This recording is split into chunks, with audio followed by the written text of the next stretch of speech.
Muito boa tarde. Como estão as coisas? Tudo bem por aí? É um prazer estarmos nos encontrando, nos reencontrando.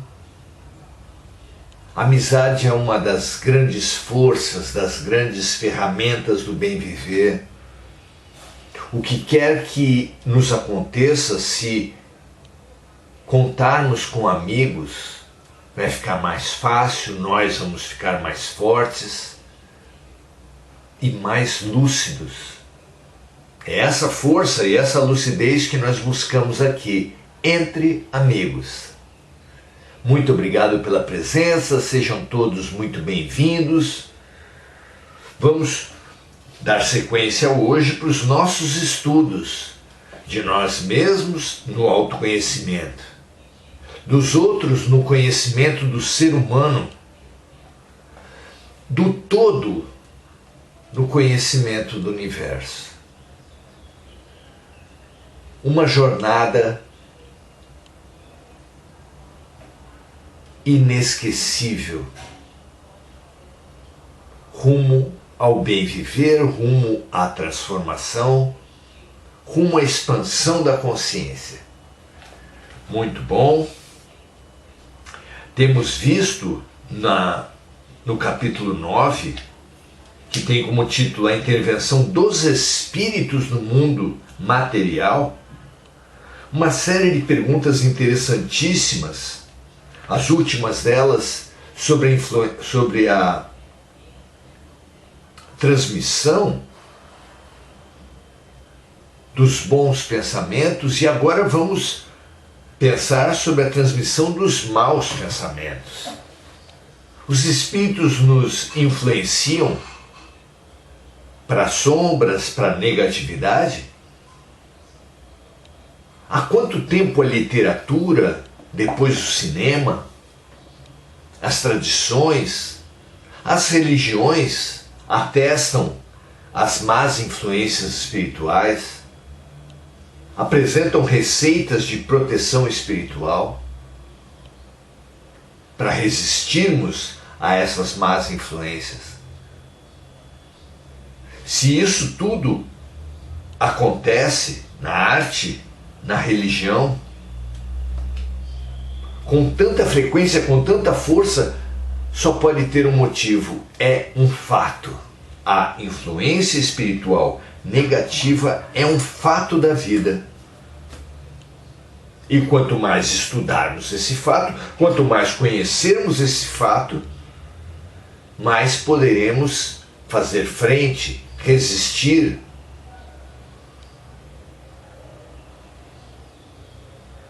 eliminar essa má influência. Vamos lá? É isso que viemos fazer aqui hoje. Oração-ação e a má influência espiritual.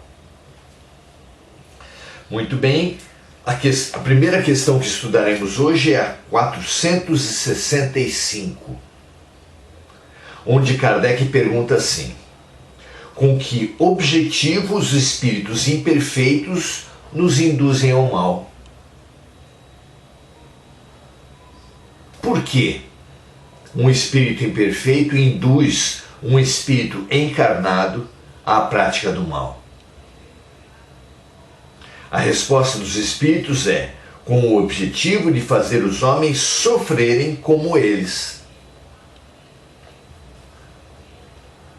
Os espíritos querem, os espíritos imperfeitos, os espíritos sofredores, querem influenciar, querem arrebanhar outros espíritos, outros encarnados aos seus sofrimentos. Da mesma forma que um viciado, que alguém ligado ao crime, desde a escola, que alguém que não quer estudar, cada pessoa, que alguém em sofrimento, que alguém em desarmonia consegue trazer para o sofrimento e para a desarmonia, na cabeça daquele que influencia é uma demonstração de força, é uma capacidade, é uma maneira de impingir sofrimento da parte daquele que já sofre. Pergunta Kardec então na 465A. E isso, ou seja, impingir aos encarnados o sofrimento, diminui o sofrimento deles, dos espíritos? E a resposta é não. Mas agem assim pela inveja que sentem em ver aqueles que são mais felizes. Ora,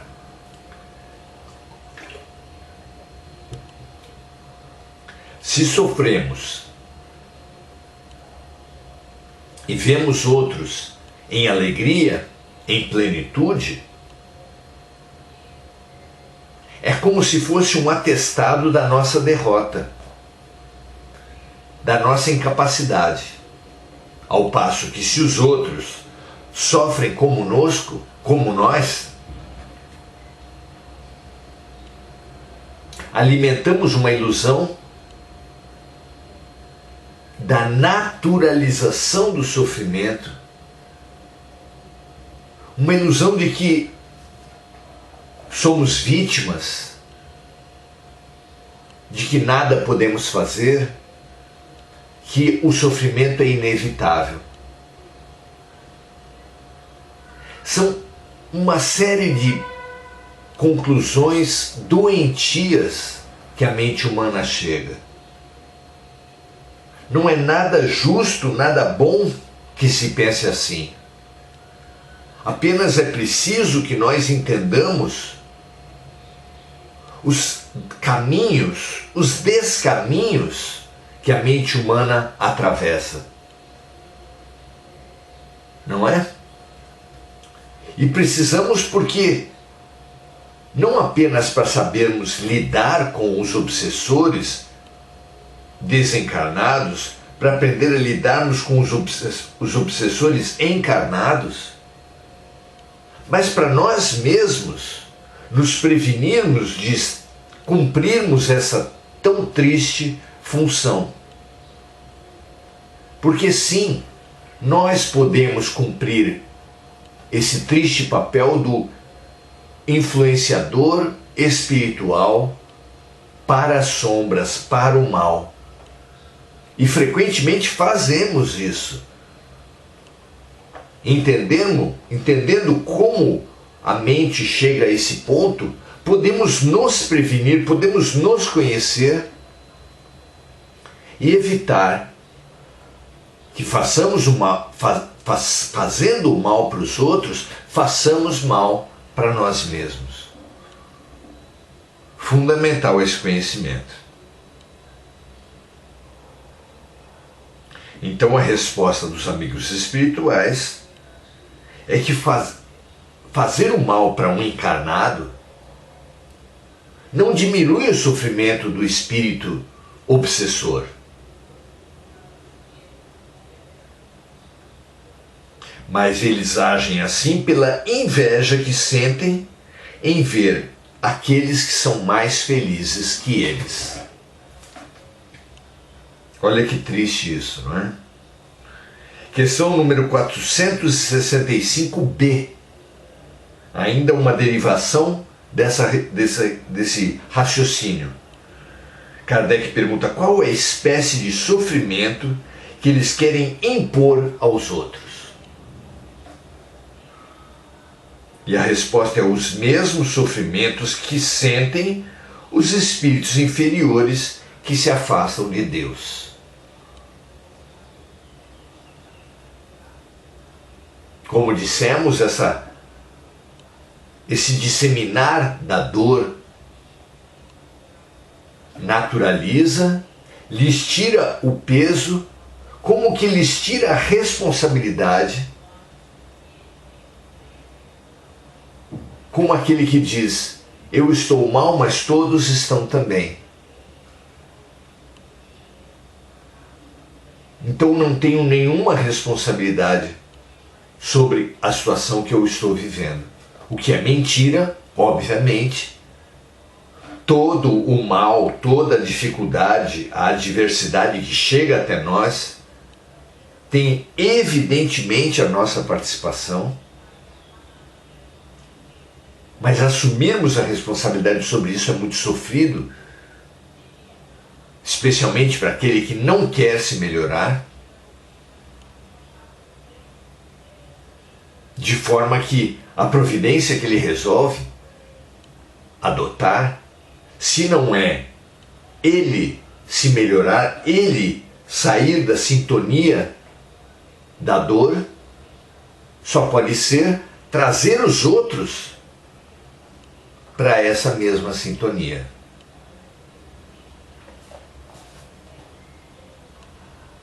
E a pergunta final do nosso estudo de hoje, número 466, está certamente na mente de muita gente. Porque Deus permite que esses espíritos nos estimulem a praticar o mal. Como pode ser isso? E a resposta é a seguinte: os espíritos imperfeitos são instrumentos de que Deus se utiliza para experimentar a fé e a constância dos homens na prática do bem.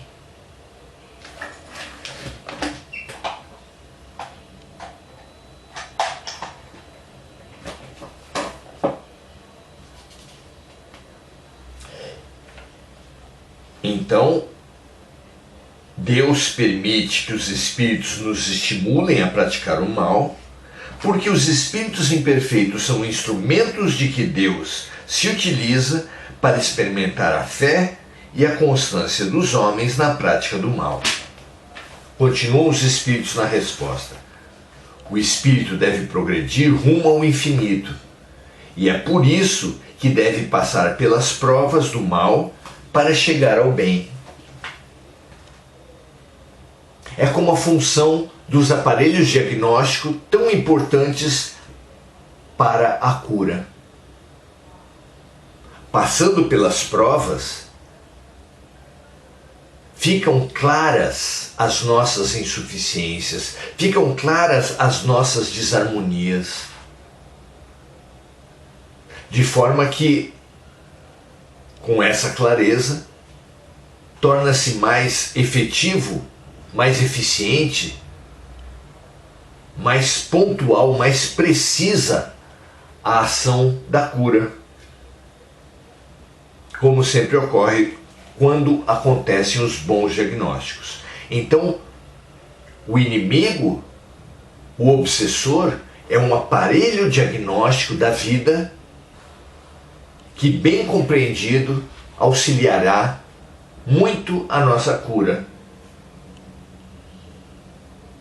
Porque eles nos testam. E toda dor, tudo aquilo que nos irrita nos outros, tudo aquilo dos outros que mexe conosco, que nos tira do equilíbrio, explicita a nossa fraqueza. E a nossa fraqueza explicitada possibilita a ação de fortalecimento, a ação de aprendizado, a ação de cura.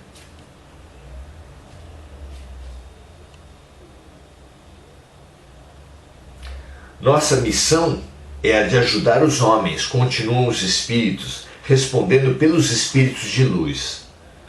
Nossa missão é a de ajudar os homens colocando-os no bom caminho. Quando uma má influência age sobre a pessoa, foi ela mesma quem a chamou pelo desejo que tem de praticar o mal. A influência espiritual é regida pela lógica da sintonia, pela lógica da vibração.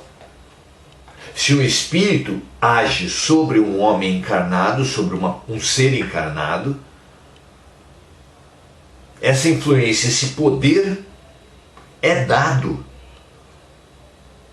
pela matriz de pensamento, pelo padrão de pensamentos que permite ao espírito encarnado influenciar, dirigir mesmo a vida daquele que está sendo obsidiado.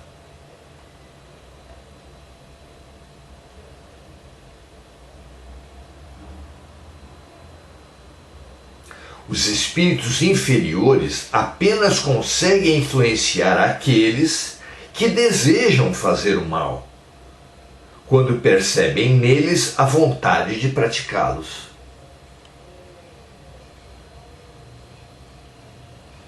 Muito clara a lei de sintonia, que nós convidamos aqueles que nos levam ao mal.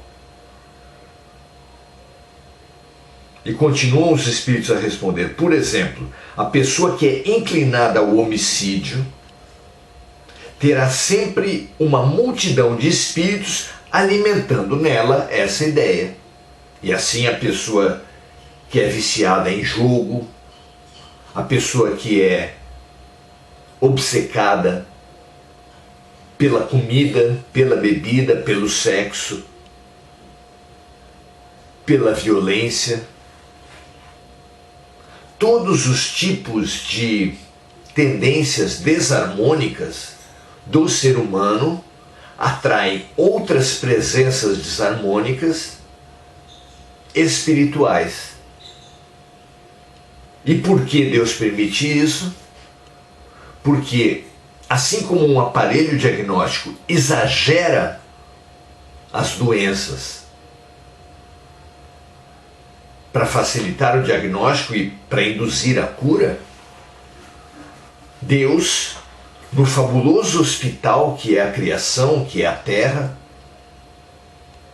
permite a influência espiritual desarmônica, porque nesse exagerar da desarmonia torna clara essa insuficiência, essa falta, essa desarmonia, viabilizando muito, facilitando muito, possibilitando muito todo o processo diagnóstico e de cura.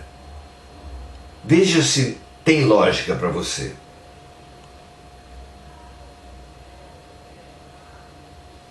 Então, a pessoa que é inclinada ao homicídio terá sempre uma multidão de espíritos alimentando nela essa ideia, assim como terá outros espíritos que tentarão influenciá-la para o bem.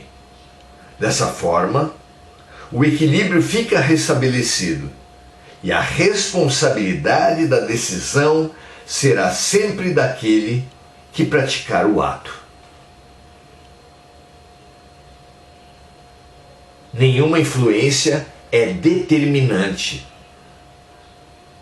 Ela apenas atua, convida, propicia, mas a decisão de aceitar ou não esses convites espirituais é e será sempre do encarnado.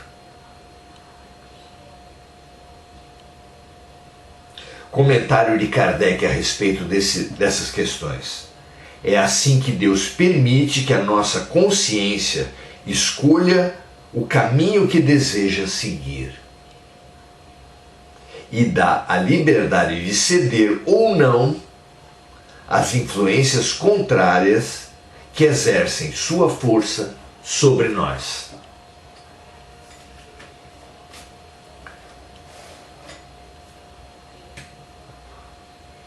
Percebamos, meus amigos, por que Jesus nos deu uma tão difícil tarefa ao dizer: amai os vossos inimigos. Não temos, não nos propõe que tenhamos, nem podemos ter com os inimigos a mesma fraternidade que podemos ter, que apresentamos sem dúvida com aqueles mais afins, com aqueles com quem somos mais sintonizados.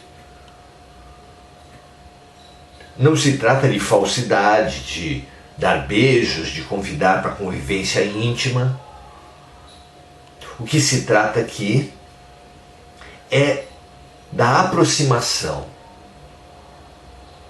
nossa com os inimigos, pela compreensão que os inimigos, do papel que os inimigos exercem no nosso processo pedagógico. Se o orgulho é, como é, o grande empecilho do desenvolvimento da alma humana, se a humildade, se é como é, a grande ferramenta, a grande condição para aprendermos qualquer coisa, para nos curarmos de qualquer coisa, só aquele que reconhece um problema passa a ter solução. Se tudo isso é verdade, quem é, entre aqueles com quem você se relaciona, o ser que assume essa função de descobrir, de aumentar, de fazer doer as suas feridas, os seus pontos fracos? Quem faz isso, se não o inimigo? E que importância fantástica de fazer isso para termos consciência dos nossos pontos fracos. Porque toda cura se orienta pela dor. E assim atingidos, somos convidados a sair dessa arrogância, dessa impermeabilidade do orgulho, aceitando as nossas insuficiências, aceitamos que temos um problema, abre-se para nós todo aprendizado, toda cura, toda solução. Não foi à toa que Sócrates, o fundador da filosofia e o que deu os alicerces de toda a ciência, tinha como pressuposto do processo de aprendizado: só sei que nada sei. Não foi à toa que Jesus, nas bem-aventuranças, um passo a passo da nossa evolução espiritual, colocou como primeira condição, como é apresentado no Evangelho de Mateus, a humildade. Bem-aventurados os humildes, porque deles será o reino dos céus. É realmente uma chave da nossa evolução. É realmente um estágio, uma conquista a ser perseguida por todos nós. A ignorância dessa virtude, dessa humildade, só mostra o nosso primitivismo. Somente um aluno que reconhece a sua ignorância abre-se para o aprendizado. Somente um doente que reconhece a sua insuficiência, a sua desarmonia, abre-se para a cura. O contrário, o aluno que acha que sabe tudo, ou o doente que acha que não tem doença alguma, não poderão mudar. Será que isso está suficientemente óbvio para nós? Se estiver, sem dúvida nenhuma, aprenderemos a valorizar e a perseguir a humildade. Listaremos e tornaremos-nos conscientes da infinidade das dores provocadas pela arrogância.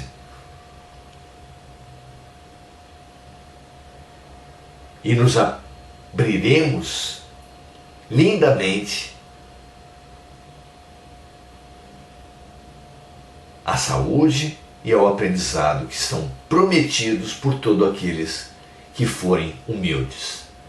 Bem-aventurados os humildes, porque deles é o reino dos céus. Muito bom aprendermos isso, muito bom termos essa consciência, percebermos a importância dessa chave. Pense a respeito disso. Abra-se para a cura e para o aprendizado. através da humildade. Que toda a terra, que toda a humanidade da terra possa perceber a importância dessa chave ignorada. Quantos de nós fazemos promessas, buscamos a humildade, ensinamos a humildade para os nossos filhos, para os nossos queridos? Não é mesmo? Quantos priorizamos essa conquista para a nossa própria evolução? Veja como é importante avançarmos nesse sentido. Rosângela Hauptmann, muito bom por você estar aqui. Mônica Silva, muito bom. Enir Cajazeira, orar e vigiar sempre, sem dúvida. Hugo Souza,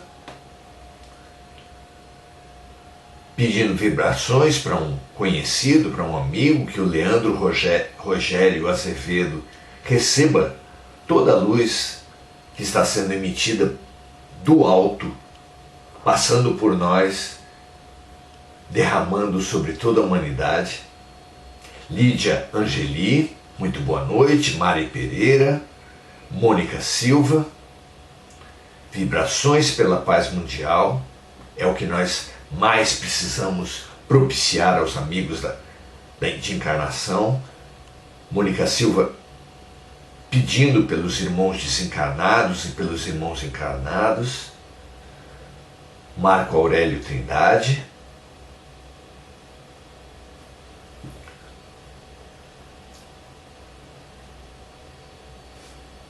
Enir Cajazeira, já falei. Osório Simões Filho. Andréa Santos, Adelaide Dias, Andréa Salvatore, Maria José Sobral. Muito bom estarmos juntos.